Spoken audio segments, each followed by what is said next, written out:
Hey guys, it's Christina of CraftyPaws. I'm here to share a card that I made for Candy Tig's sister. Candy's sister is currently battling cancer, and she asked folks to just make a card to encourage her. And I thought I would take this opportunity to do a little Copic coloring, some paper piecing, and I will attach a process video sharing how I prepared this little cutie from Tiddly Inks. She's from the set Friends Are Flowers. And then for the inside, I use this sentiment from My Favorite Things called You Have My Heart, and this little drop down heart ornament. This is actually also a Diamond Dies design team project.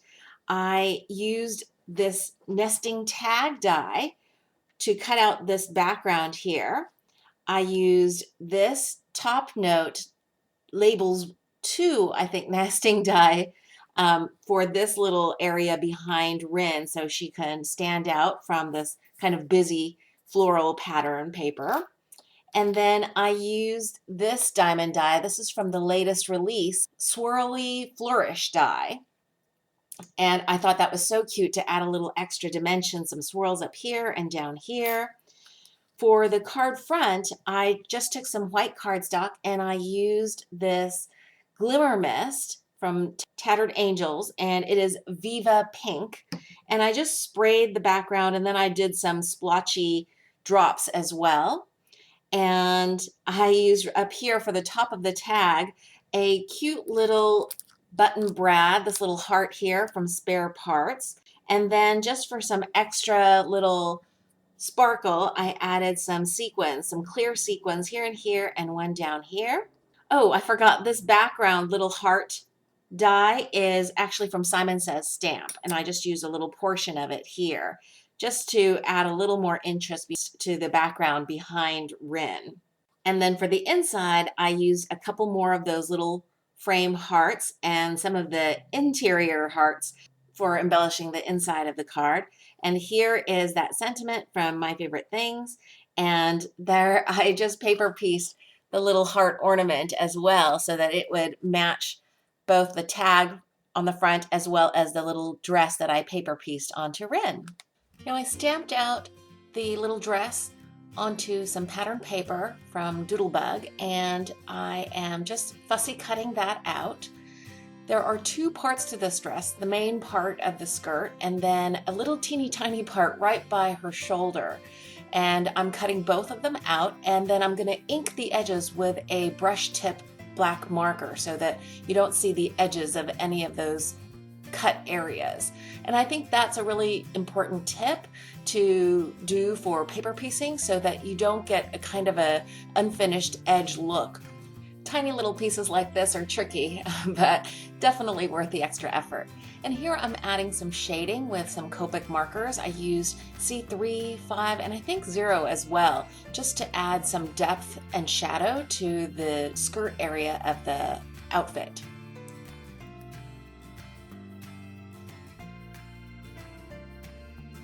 Now I'm coloring the skin of little Rin here, and I start with the lightest shade.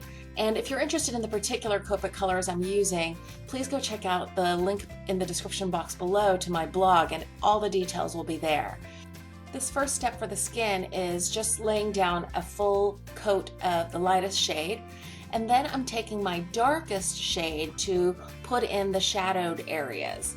And that would be kind of under her hair, on the lower parts of her hands, and around where the shoe would meet her skin and under the edge of the skirt.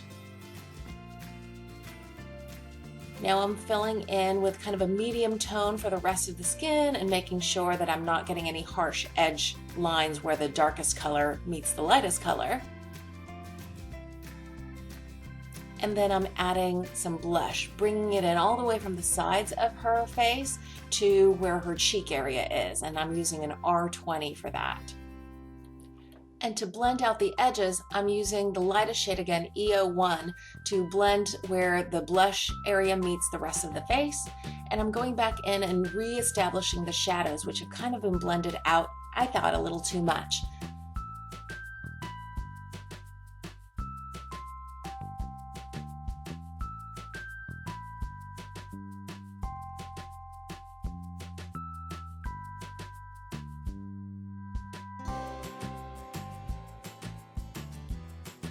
Now I'm starting on the hair, and what I'm establishing with my darkest shade is where the shadows would be, kind of under her bangs, where her ponytail ends and where it meets, where it's tied, and that's where the deepest, darkest shadows would be.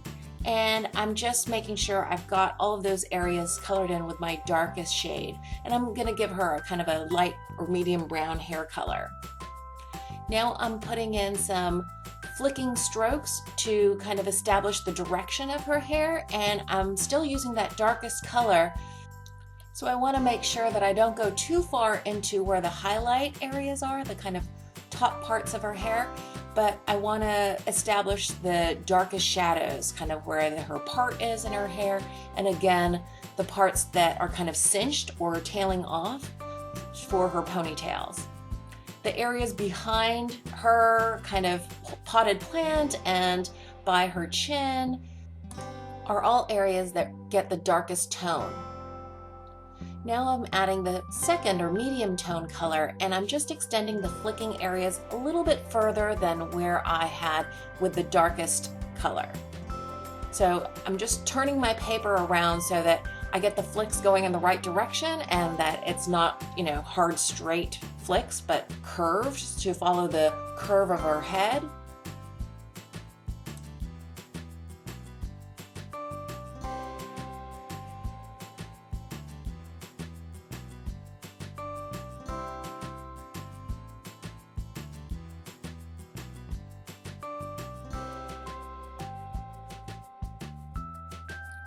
And the next step is adding the lightest color. And I go even further into the highlight areas.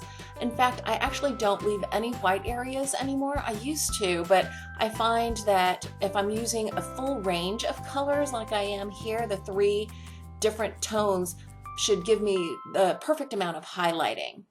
And I'm just softening up the edges, and I could stop right there, but I like to go back in one more time and add the darkest shade again and just reestablish those darkest shadows because they've gotten lightened while I've been adding the medium and the light tones.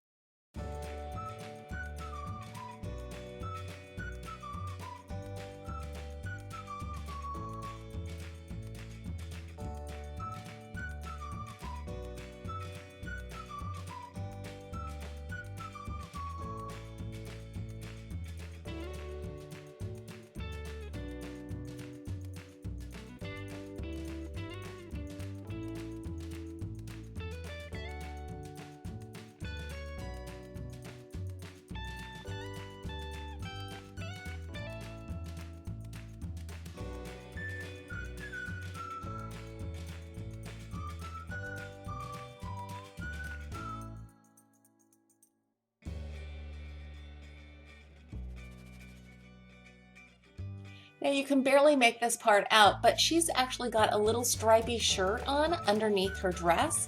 And so I decided I was just going to color them up in grays. So I have a light gray stripe and then a dark gray stripe, but the areas are so small there's barely any blending to do.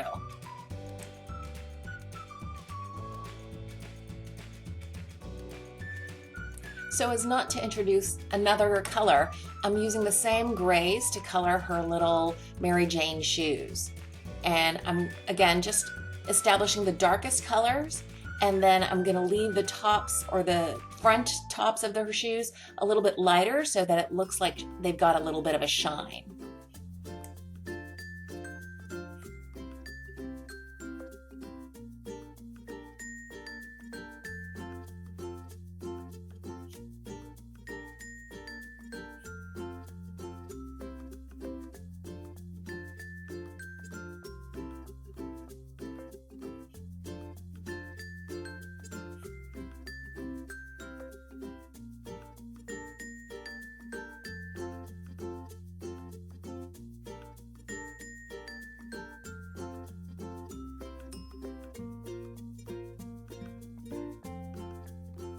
And finally, it's time to paper piece.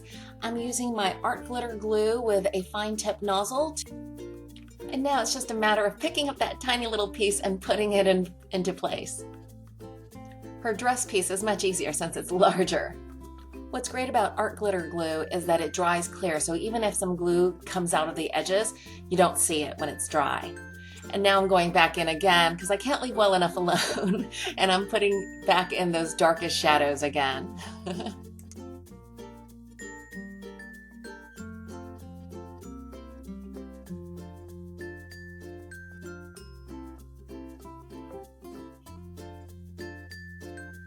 I hope you enjoyed this Copic coloring and paper piecing video. If you did, please give it a thumbs up. Thanks for watching.